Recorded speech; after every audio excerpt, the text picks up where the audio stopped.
Irmão, que coisa gloriosa você ter essa convicção, essa certeza da glória, essa certeza da salvação, essa certeza do poder do Espírito Santo, da autoridade de Deus.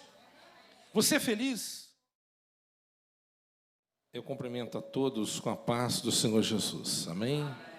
Graças a Deus. Os irmãos que têm a sua Bíblia, vamos abri-la no Evangelho de Marcos.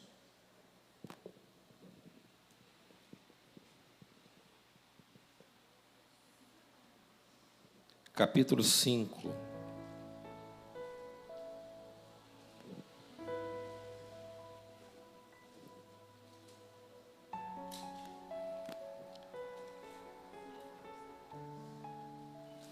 A partir do versículo 1. Eu ia dar uma resumida na leitura, mas vamos ler tudo. Marcos capítulo 5, a partir do versículo 1. Amém? E assim atravessaram o mar e foram para a região dos Gerazenos. E logo Jesus desceu do barco e veio dos sepulcros, caminhando ao seu encontro, um homem possuído por um espírito imundo. Este homem vivia em meio aos sepulcros, e não havia quem conseguisse dominá-lo, e nem mesmo com correntes. Muitas vezes já haviam acorrentado seus pés e mãos, mas ele arrebentava os agrilhões e estraçalhava as algemas e correntes. Ninguém tinha força para detê-lo. E noite e dia, sem repouso, perambulava por entre os sepulcros e pelas colinas gritando e cortando-se com lascas de rocha. Ao avistar Jesus, ainda de longe, correu e atirou-se aos seus pés e clamou aos berros: Que queres de mim, Jesus, Filho do Deus Altíssimo? Suplico-te, porque Deus, que não me atormentes. Pois Jesus já lhe havia ordenado: Sai deste homem, espírito imundo. Todavia Jesus o interrogou: Qual é o teu nome? Respondeu ele: Meu nome é Legião, porque somos muitos. E implorava insistentemente para que Jesus não o mandasse para fora daquela região. Enquanto isso, perto dali, numa colina vizinha, uma grande manada de porcos estavam pastando. Foi então que os demônios rogaram a Jesus: Manda-nos para os porcos, para que entremos neles. E Jesus lhe deu a permissão, e os espíritos imundos deixaram o homem e entraram nos porcos. E a manada, com cerca de 2.000 porcos, atirou-se precipício abaixo em direção ao mar, e nele se afogaram. As pessoas que apacentavam os porcos fugiram e relataram esses fatos na cidade e nos campos, e todo o povo correu para ver o que estava se passando. Quando chegaram próximo de Jesus, observaram ali um homem que fora tomado por uma legião de demônios, assentado, vestido e em perfeito juízo, e ficaram assustados. E o que presenciaram os fatos narraram ao povo o que havia ocorrido com um endemoniado, e contaram também sobre os porcos. Então o povo começou a implorar a Jesus que se afastasse daquela região que lhe pertencia. E quando Jesus estava entrando no barco, o homem que fora possuído por espíritos imundos rogava-lhe o que deixasse seguir com ele. Jesus não consentiu, entretanto orientou: Vai para a tua casa, para a tua família, e anuncia a eles tudo quanto Deus tem realizado ao teu favor, e como teve misericórdia de ti. Então partiu aquele homem e começou a pregar por toda Decápolis as coisas que Jesus havia feito por ele, e todos ficaram maravilhados. Amém? Pode tomar o seu assento, meus irmãos.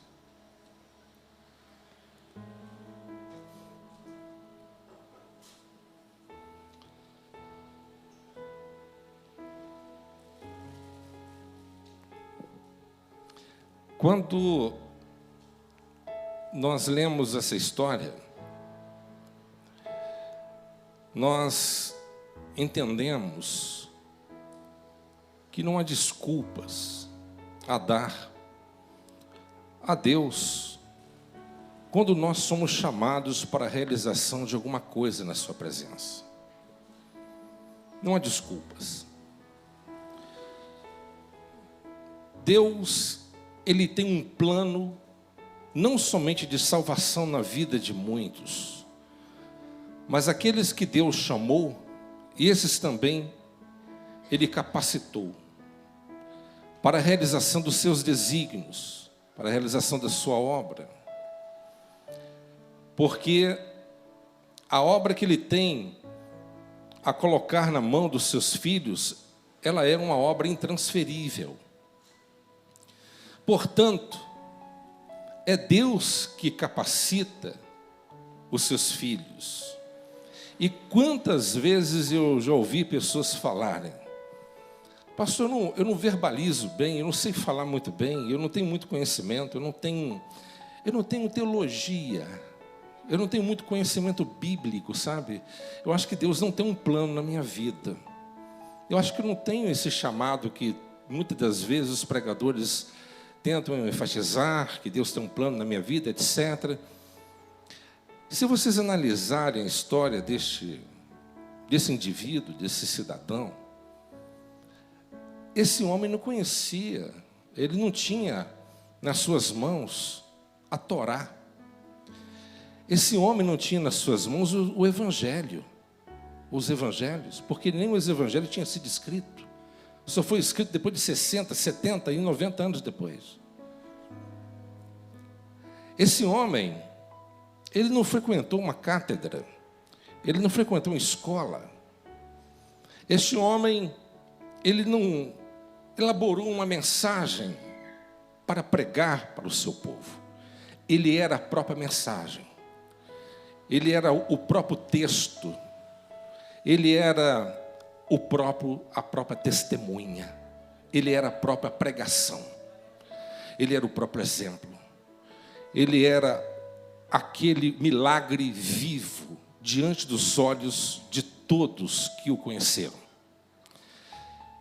Que qualificação mais impressionante. Eu quero trazer aqui um tema. Eu preguei isso, se eu não me engano, em 2017, final de 2017. Acredito que boa parte de vocês não estavam aqui, e aqueles que estavam talvez nem se lembram mais. E eu tenho certeza que muitas coisas que nós podemos observar e aprender mais ainda, e relembrar daquilo que nós já ouvimos. Agora, se eu fosse dar um título nessa mensagem, eu daria: um vigário de Cristo em Decápolis. Amém? Um vigário de Cristo em Decápolis. Primeiro, o vigário é um substituto. Vamos simplificar. Um substituto de Cristo em Decápolis. Amém? Onde quer que ele estivesse, seria como um sermão vivo de sua libertação. Como o texto que nós acabamos de ler, este homem, ele era conhecido por toda a cidade, ele era um problema enorme. Era uma cidade, eram 10 cidades que pertenciam a Decápolis, com costumes gregos, com seus respectivos deuses, costumes, etc. E ali aquele homem, ele era um atormentador, ele era um problema insolúvel, um problema que não tinha como ser resolvido. E a Bíblia diz que até tentaram acorrentá-lo, amarrá-lo, acorrentá-lo com correntes, com grilhões, etc. Mas nenhuma desses mecanismos era o suficiente para poder contê-lo, porque aquele homem tinha uma força descomunal. Quem já teve experiência para expulsar demônios sabe. Uma pessoa endemoniada tem força de 10 homens.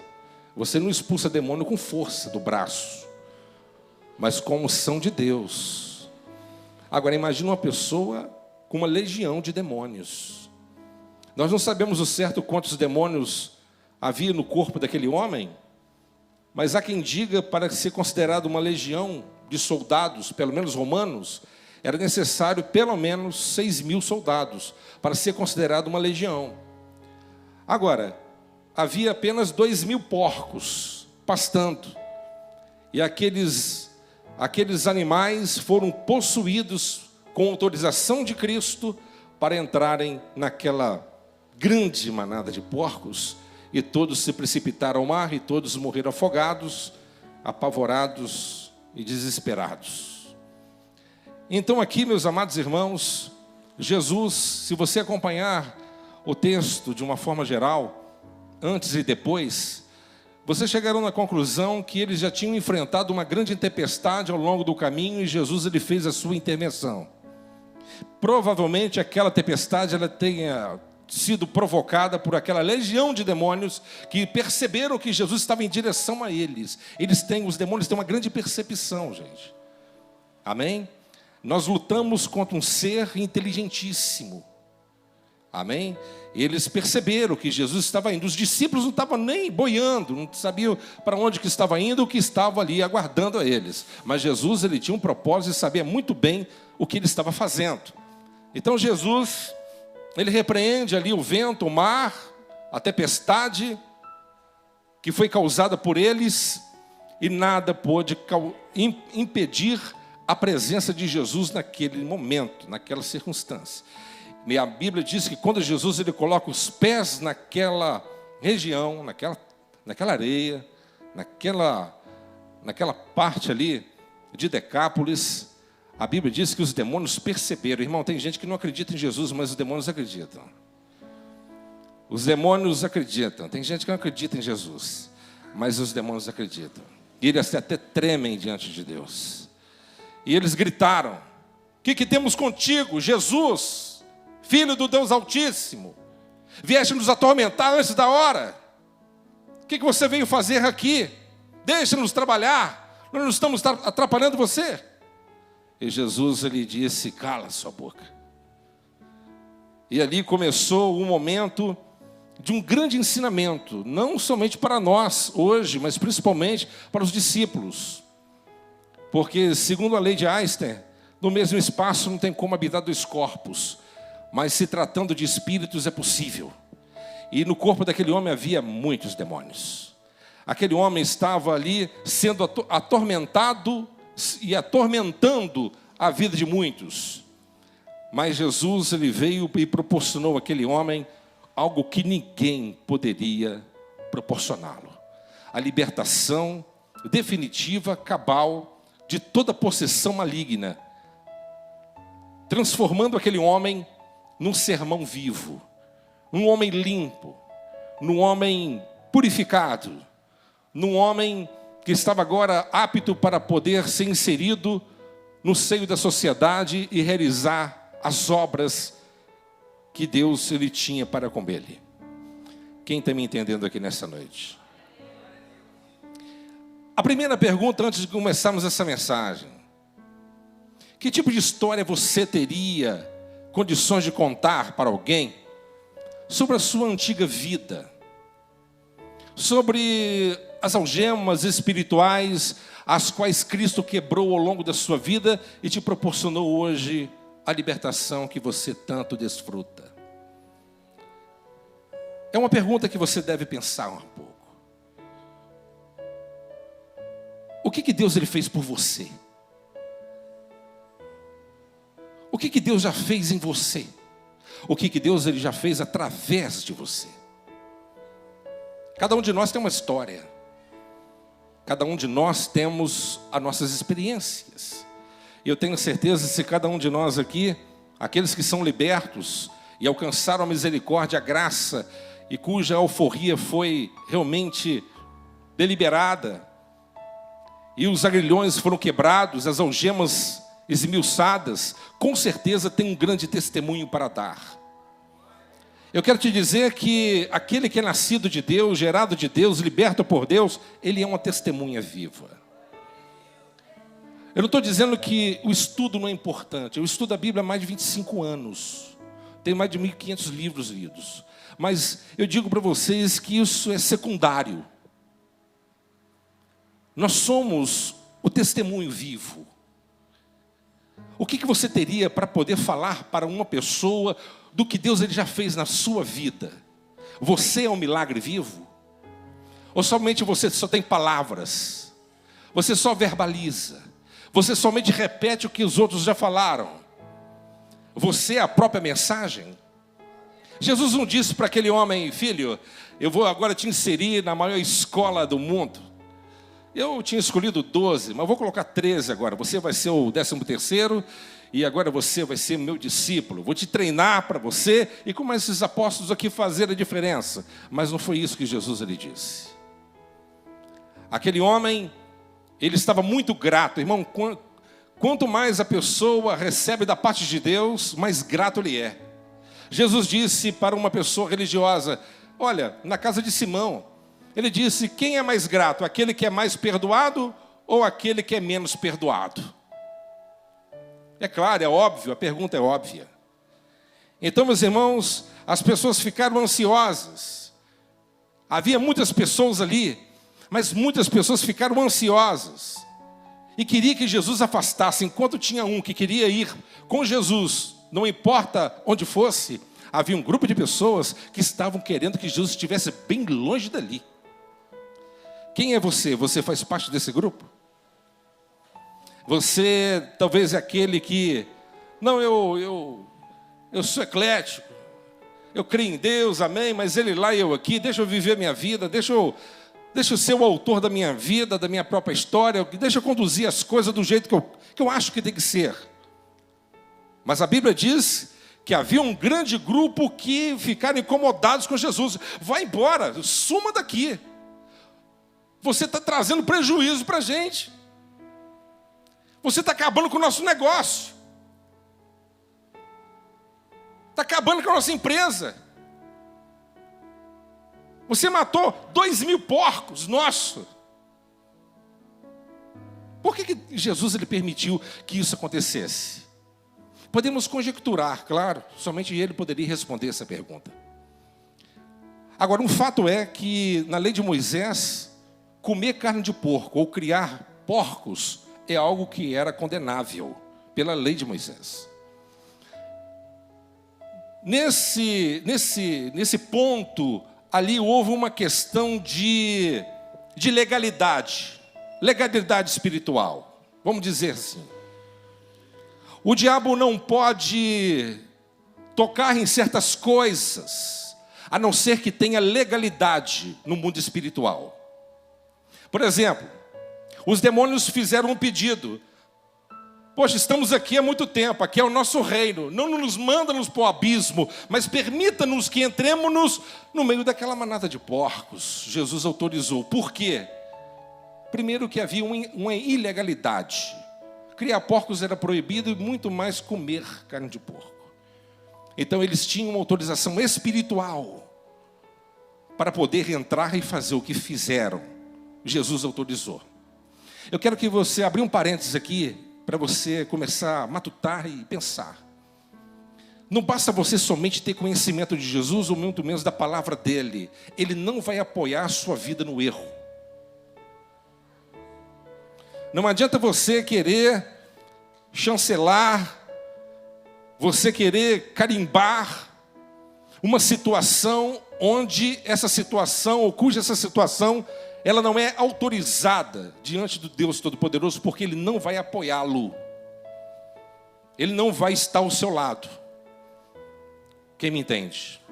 Amém? Como eu já vi muitas coisas, né? Tem muitos bandidos, né? Eu já ouvi falar que tem muitos bandidos, muitas pessoas que, antes de fazer os seus assaltos e tal, eles oram, rezam, pedem a Deus, abençoe esse assalto, para que dê tudo certo, que a gente mate menos pessoas e roube muitas coisas. Tem gente para tudo, tem gente que pensa assim, né? Tem muita gente que pensa desse jeito. E acho que Deus vai ajudá-los, né? Acho que Deus vai cooperar com eles ali, né? Tem pessoas que pensam assim, mas estão completamente equivocados, porque o nosso Deus é um Deus bom, justo e fiel.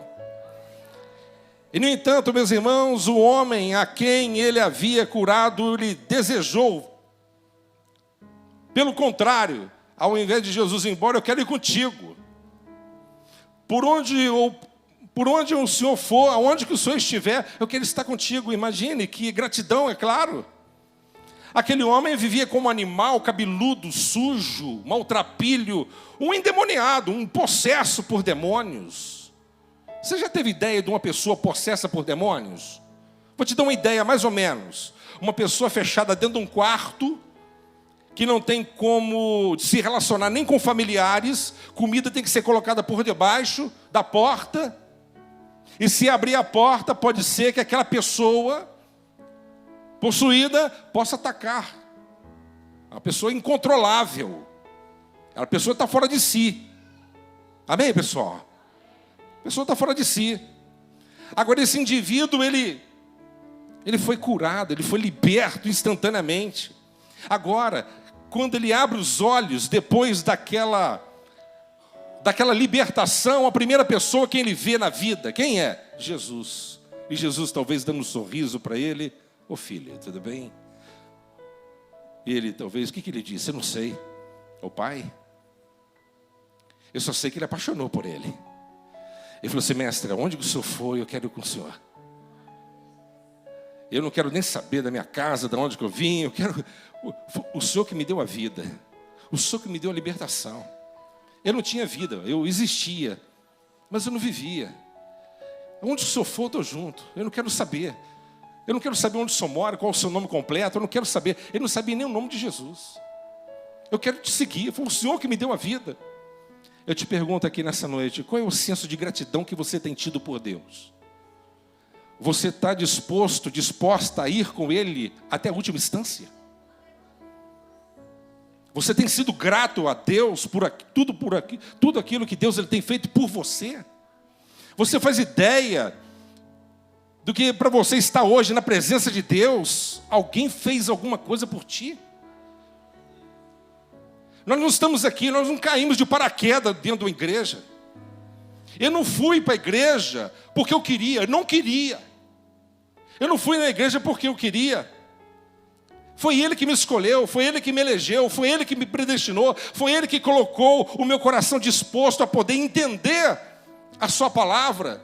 Foi Ele que abriu os meus olhos, foi Ele que me iluminou, foi Ele que abrilhantou o meu entendimento para que minha compreensão viesse ser o suficiente clara para poder entender o que Ele quer dizer a respeito para mim. Porque eu estava morto em meus delitos e pecados. Eu estava morto, eu era cego, eu não via, eu era surdo, não ouvia. Eu era um paralítico, eu era um coxo, assim como muitos de vocês. Mas Ele veio ao meu encontro, Ele veio ao nosso encontro.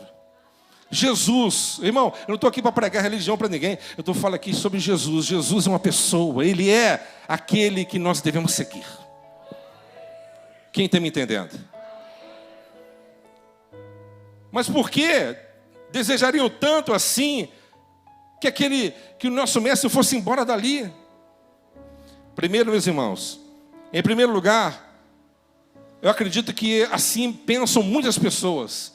Eu acredito que eles queriam que Jesus fosse embora porque eles queriam viver uma vida sossegada. E tem muita gente assim. Deixa-nos em paz. Deixa-nos em paz. E deixa-nos seguir o nosso velho conhecimento, o nosso velho caminho. Deixa eu viver a minha vida. É o clamor de muita gente. Muito semelhante o pensamento e o desejo dos israelitas. Êxodo capítulo 14, versículo 12. Quando Moisés, ele ouviu as palavras desse povo. E eles disseram, deixa-nos. Deixa que sirvamos aos egípcios. Deixa-nos. Queremos continuar comendo pimentões e cebolas. Deixa-nos. Somos escravos, mas está muito bem assim. Está confortável. Ele não me atrapalha, nem eu atrapalho ele. Deixa eu. Tem muitas pessoas que querem continuar vivendo assim. Uma vida escravatória. Uma vida debaixo de jugo. Uma vida debaixo de maldição. Uma vida debaixo de uma sentença. Uma vida debaixo de um desamor. Porque o único que pode demonstrar e ser o próprio amor na minha e na sua vida é Cristo. E a única coisa que pode fazer, alguém que pode fazer alguma coisa por nós é Ele, mas ninguém.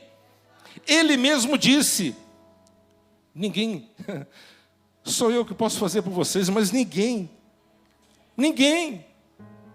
Vocês só têm a mim, mas ninguém. Amém? Quem tem maior objeção a Cristo é quem mais necessita dele. Pode ter certeza. Quem tem mais objeção a Cristo é aquele que mais necessita de Cristo. Amém? Aquele povo não queria, era aquele povo que mais estava necessitado. Se aquele pobre homem estava acorrentado por demônios, na verdade toda aquela população estava acorrentada pelos próprios demônios. Amém? Então, meus irmãos, não parece de fato uma decisão insensata quando, por causa dos nossos rebanhos de porcos, resolvemos agora nos afastar de Cristo? Não parece uma decisão meio insensata? Por conta de um problema, por conta de uma coisa que você precisa de abrir mão, por causa de uma manada de porcos? Tem pessoas que ainda não se apropriaram do grande milagre, da grande libertação, porque tem alguma coisa lhe prendendo, tem alguma coisa ainda que você precisa de abrir mão. Tem pessoas que não, ele é quase um cristão, mas nunca se propõe a ser um verdadeiro discípulo. Aí eu creio em Deus, mas ele não deixa aquela velha prática, aquela velha cantiga. Ele continua sendo um escravo da prostituição, do adultério, da mentira, do roubo, da dissimulação, da empatia. Ele nunca se lança por completo diante do Deus Todo-Poderoso, por causa de uma manada de porcos. Não parece insensato agir de uma forma tão louca assim? Então, meus irmãos, um homem pode até pagar caro para se tornar livre de Jesus em vida, mas você certamente não poderá levar o dinheiro que você tem. Você pode pagar muito caro em vida para ficar longe de Jesus, mas você não vai poder levar um centavo com você. Um homem amaria fazer alguma coisa por aquele que expulsara aquela legião. Aquele homem queria fazer alguma coisa por Jesus. Irmãos, que dê o nosso senso de gratidão. Jesus disse para os seus discípulos, Jesus disse para Pedro, ele falou assim: você me ama, Pedro? Sim, Rabi, sim, claro, eu amo o Senhor. Jesus, ele faz a mesma pergunta: Pedro, você me amas? Ele disse: sim, Senhor, sim. Ele já respondeu meio, né? Ele deve estar duvidando de mim. Perguntou pela segunda vez. Aí Jesus, ele pergunta a terceira: você me ama, Pedro? Aí ele já pega e fala: tu sabes, né, Senhor? Ele já percebeu, ele sabe o que passa dentro de mim. Então, Pedro, apacenta as minhas ovelhas. Você ama Jesus? Você ama Jesus? Você é grato a Jesus por tudo que Ele tem feito por você? Demonstre a sua gratidão, sendo pródigo na obra dEle, estendendo as suas mãos, usando seus dons e talentos para a glorificação do nome de Deus. Estou pregando para pessoas aqui que pregam talvez melhor do que eu aqui. Pessoas que têm muito mais inteligência do que eu. Agora eu te pergunto, você tem usado a inteligência que Deus tem te dado? Você tem usado as oportunidades que Deus tem te circuncidado?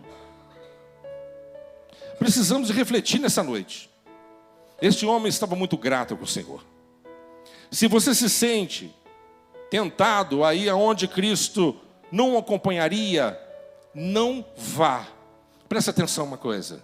Se você se sente tentado em ir em algum lugar onde Cristo não o acompanharia, não vai. Tome cuidado. Amém? Tome cuidado. Tome cuidado. Haja sempre como ele agiu.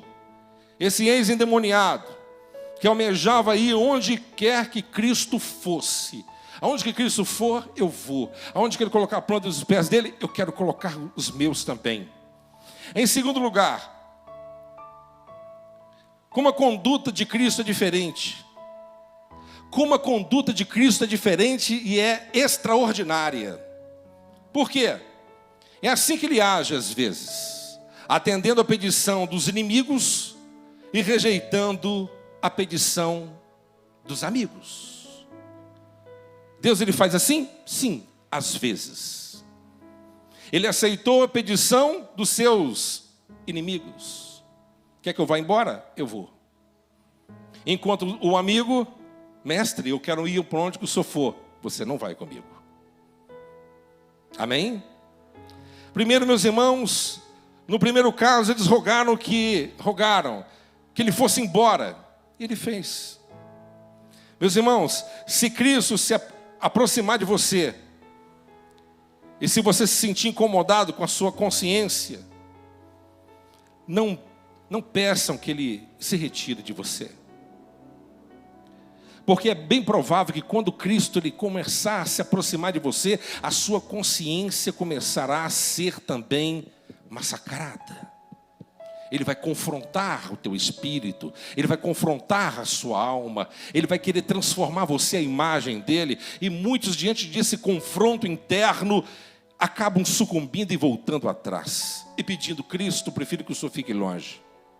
Assim como Adão, quando cometeu o pecado, a primeira sugestão de Satanás, que ele se envolvesse em meio a uma religião qualquer. Não, se esconda aí no meio dos arbustos e faça deles a sua roupa, esconda de Deus. Meus irmãos, ele parece deixá-los sozinhos, e nós temos que tomar cuidado e não julgarmos a oportunidade fora, como disse aqui na sexta-feira, a respeito do pequeno Zaqueu. Não jogue fora a oportunidade que Deus está lhe dando, porque pode ser que nunca mais ele volte a passar pelo mesmo caminho.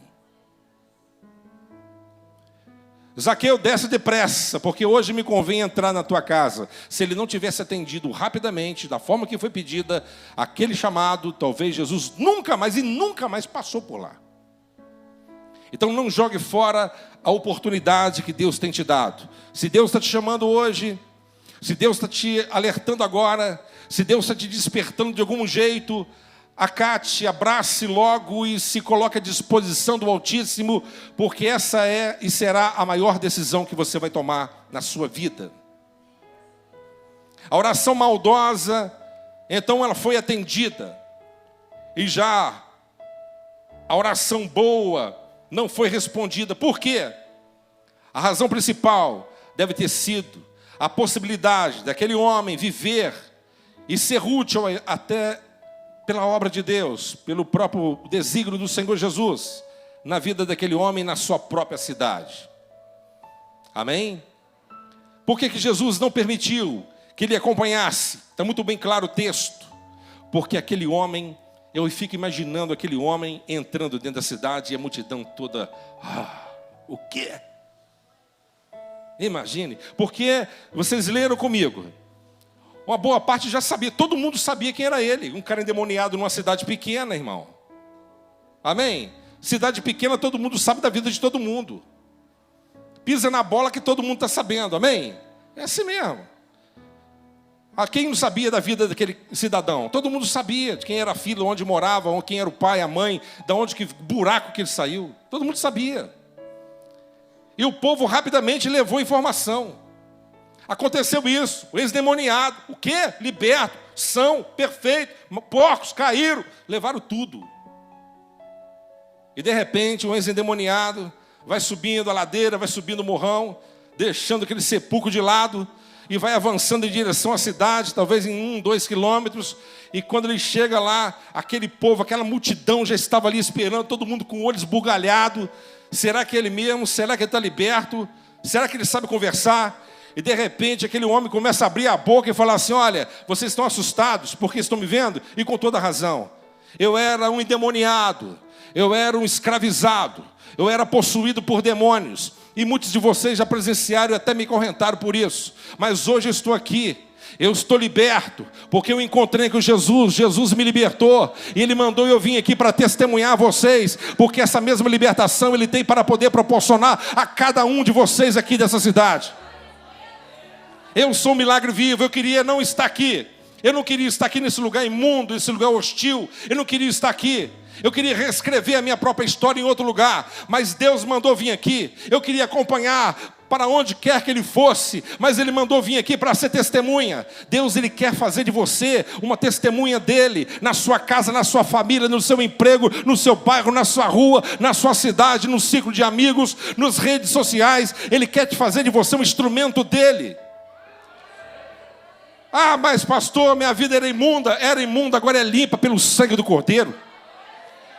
Ah, mas muitas pessoas vão olhar para mim, vai me julgar, vai me poder, vai... Meu amado, não estou nem aí com aquelas pessoas, com aquilo que as pessoas vão falar. Os frutos vai responder mais forte. Quem está me entendendo? Os frutos vão demonstrar que realmente quem é você.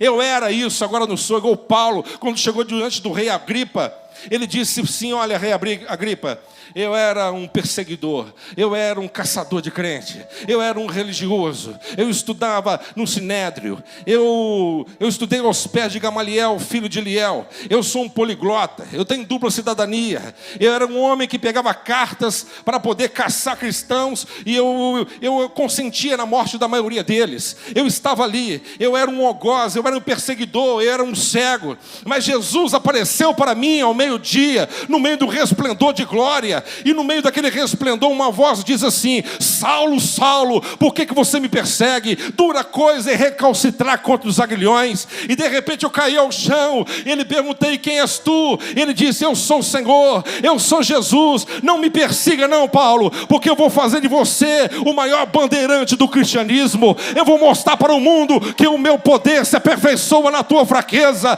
Eu vou colocar na tua boca uma palavra, eu vou colocar na tua boca um testemunho, eu vou colocar na tua boca um cântico, eu vou colocar na tua vida uma autoridade, e o mundo saberá que eu sou Deus através de você. É assim que Deus lhe faz. Esse Deus é maravilhoso. Mas o caminho não é fácil. Fala com o seu irmão do lado: o caminho não é fácil. Seja macho e seja mulher. Se o caminho para a vida eterna se apresenta todo esburacado, ainda assim, vamos preferir enveredar por ele. No livro do puritano John Bunyan, ao pé do monte da dificuldade, Bunyan, ele faz o peregrino cantar. Ele diz assim: o monte, embora alto, anseio escalar. A dificuldade não irá me afetar, pois sei que o caminho da vida cá está.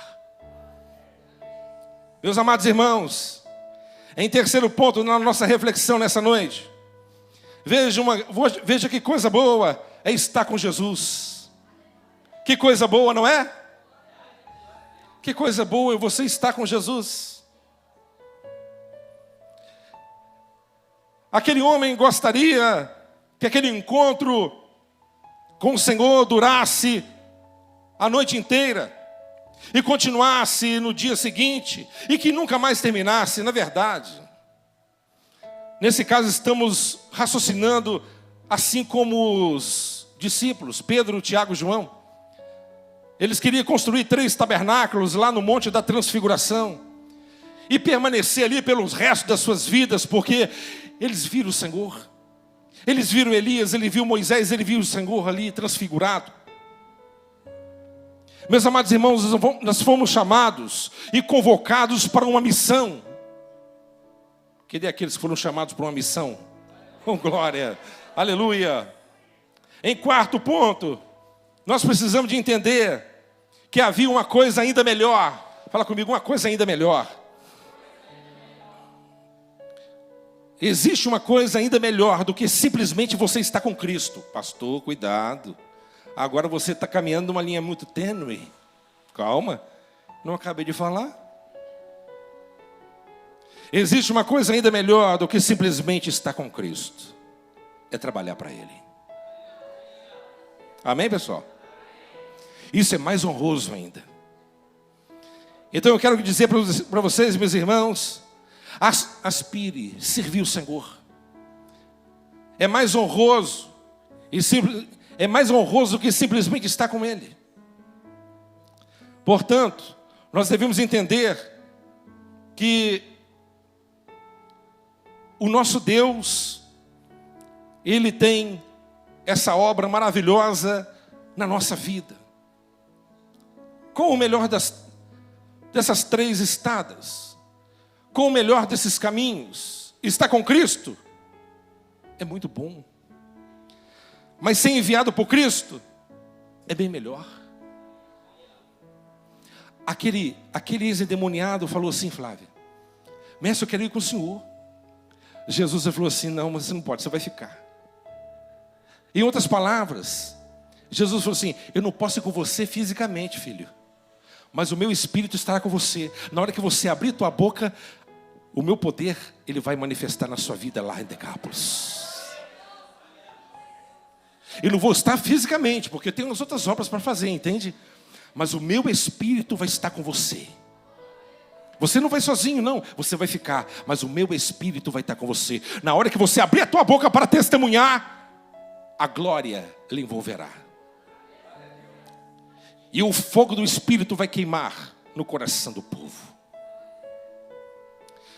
No entanto, meus irmãos, há algo maior e melhor ainda do que tudo isso. É estar com Ele e trabalhar para Ele ao mesmo tempo. Amém? Trabalhar para Ele e estar com Ele ao mesmo tempo. Mas para você trabalhar para Jesus, é necessário crer e manter-se em fé. Para você trabalhar para Ele, você tem que crer e manter-se em fé. Porque a fé em Jesus nos leva a submetermos o seu discipulado. Amém? A fé é a potência motriz. Realizar a vontade de Cristo é necessário. Estar preparado para as retaliações é muito importante também. Davi, você está achando que você também vai servi-lo e fazer a vontade dele, e mesmo que ele esteja com você, você não vai ter retaliações? Claro que vai. Você vai enfrentar lutas, os demônios vão se apoderar, vão vir contra você, mas há um antídoto para você não desmaiar no momento da luta. Davi disse assim, no Salmo 27:13, ele disse: eu teria desmaiado se não tivesse crido. Fala comigo, por gentileza. Eu teria desmaiado se eu não tivesse crido. Então você quer agora uma cura para o desmaio? Crer. Porque crer é a cura para não desmaiar. Então se você crer, é a cura para você não desmaiar em pânico, em apavorado, no meio da luta, no meio da dificuldade. Além disso, a fé se segura em Cristo. Fala comigo, a fé se segura em Cristo. É como a história de um grego chamado Antístenes. Esse grego Antístenes, ele estava numa sala cujo seu mentor era um filósofo renomado. O grande mestre olhou para ele e disse: você é um aluno muito lento, eu quero que você vá embora daqui agora. Você não serve para ser meu discípulo. Na próxima aula, quem aparece lá? Antístenes. Lá está o grego de novo. O mestre filósofo disse para um dos seus homens: pega um porrete e tira ele de aporretada daqui. Porque você não serve para ser o meu discípulo, você é muito lento. E sabe o que Antístenes ele responde? Não existe um porrete o suficiente forte para me afastar de você. Eu vou ficar aqui aos seus pés para aprender tudo o que você consegue me ensinar. Que tenhamos essa fé, obedecer o seu chamado e nunca desistir. Fala comigo, obedecer o seu chamado e nunca desistir. A fé é como um grego diante de Xerxes, ou nos dias de Xerxes. Há uma história na época de Xerxes, que um grego, aquele grego segurou um navio, para eles não zarparem, dá tempo da escolta chegar e atacar o navio. Um dos soldados de Xerxes corta a mão direita daquele soldado, e ele agarra a mão esquerda, segurando ali na beirada do navio. O soldado persa corta a outra mão e ele agarra o navio com os dentes. E ele só desiste depois que a cabeça dele é cortada.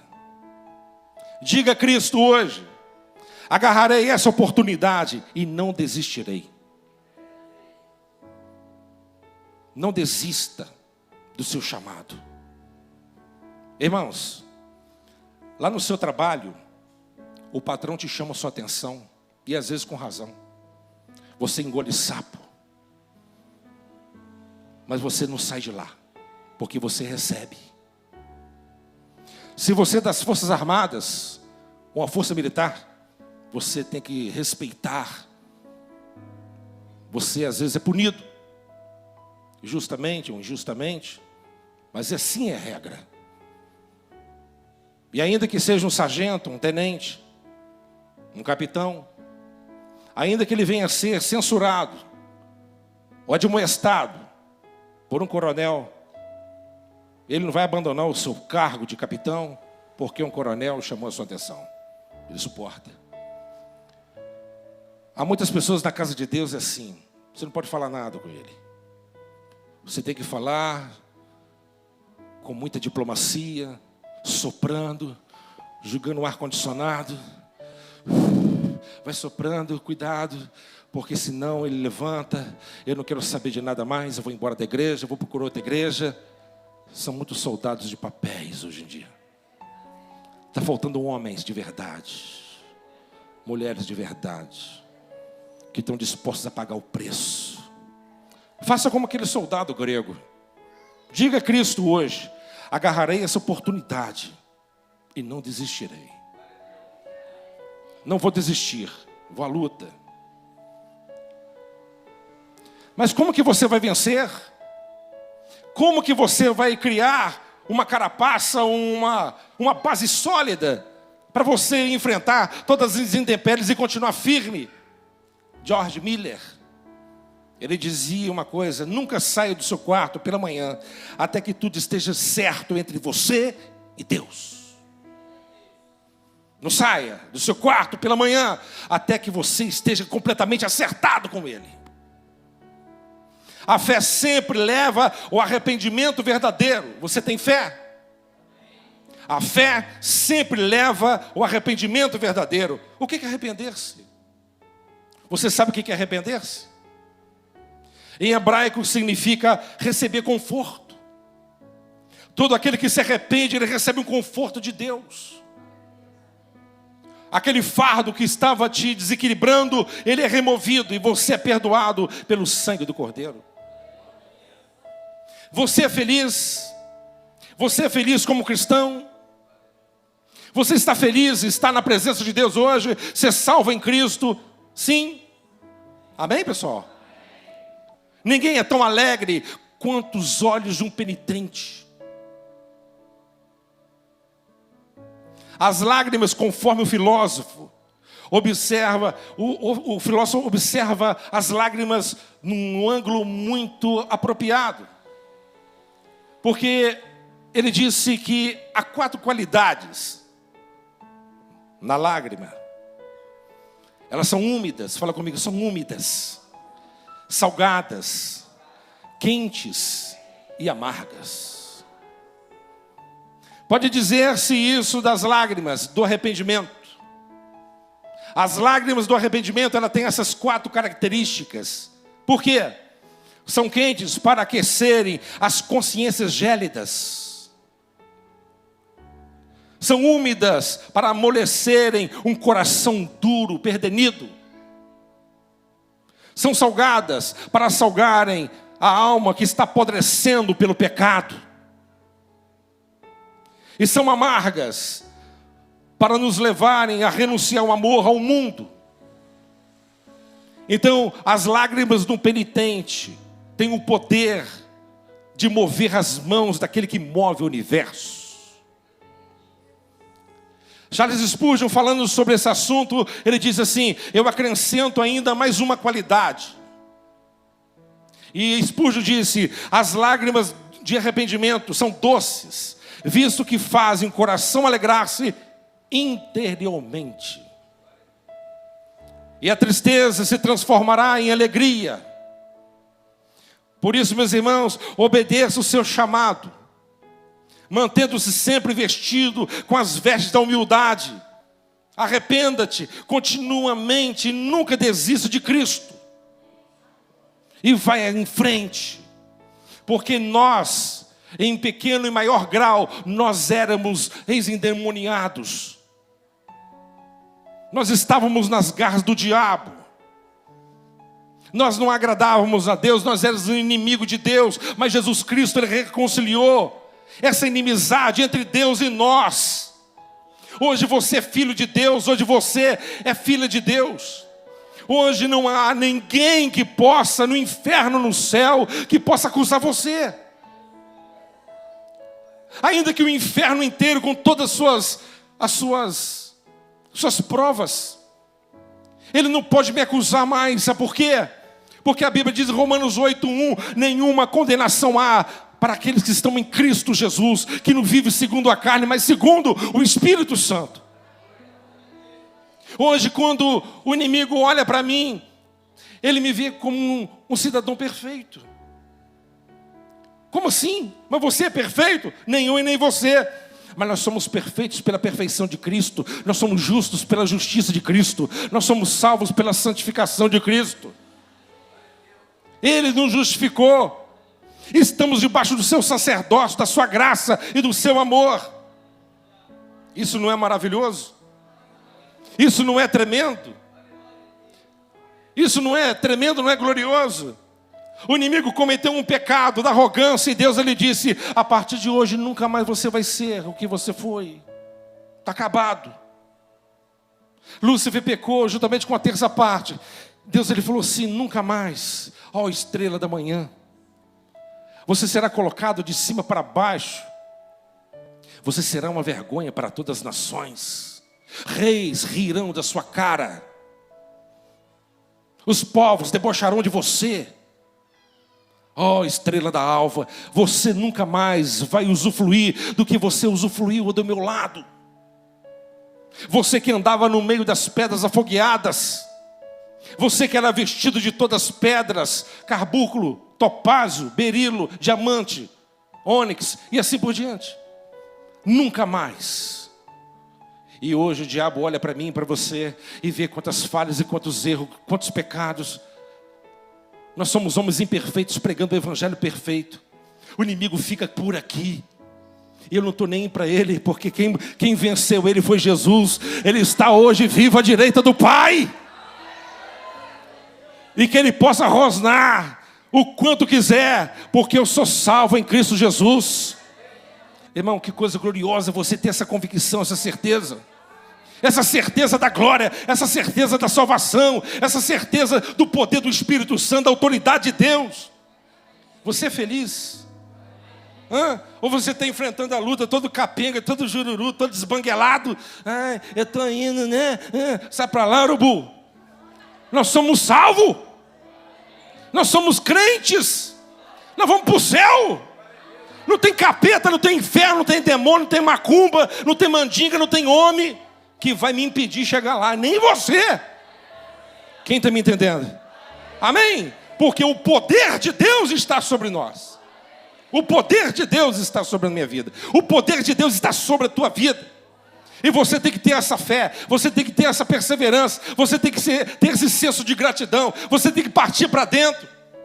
Não é no momento da luta desmorecer, querer... Não, vamos à frente, meu querido. Nós fomos chamados para ser guerreiro. Nós fomos chamados para ser guerreiros e enfrentar o que tiver que enfrentar, porque o tempo aqui é breve. E em muito pouco tempo estaremos lá na glória. Daqui 90 anos, não tem criança aqui agora, está tudo na salinha. Daqui no máximo uns 90 anos, a não ser que tiver um filho de Matusalém aqui, não sei. Daqui uns 90 anos vai ter ninguém aqui mais. Eu estou sendo positivo, tá? Otimista. Estou sendo otimista. Daqui 90 anos, nem meus ossos vão estar aqui. Amém, pessoal?